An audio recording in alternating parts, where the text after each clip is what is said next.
កាលពីរំលងអត្រាឈានចូលថ្ងៃទី11ខែមករាឆ្នាំ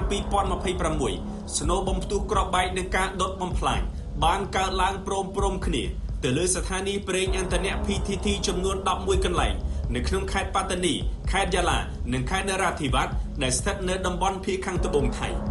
នេះមិនមែនជាលើកទី1ឡើយចំពោះសកម្មភាពបំផ្ទុះគ្រាប់បែកនៅភាគខាងត្បូងថៃប៉ុន្តែហេតុការណ៍លើកនេះហាក់មានទំហំធំនិងច្រើនទីតាំងជាពិសេសបានសម្ដៅ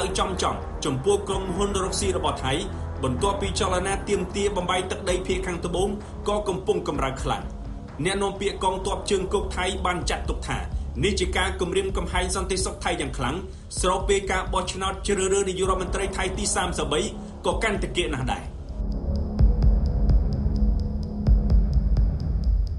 តើអ្វីជាហេតុផលនៃពីក្រោយនៃការបំផ្ទុះគ្រាប់បែកនៅស្ថានីយ៍ប្រេងឥន្ធនៈ PTT 11កន្លែងនៅភាគខាងត្បូងថៃ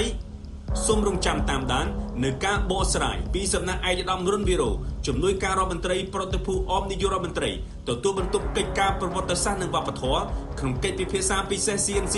នាពេលបន្តិចទៀតនេះ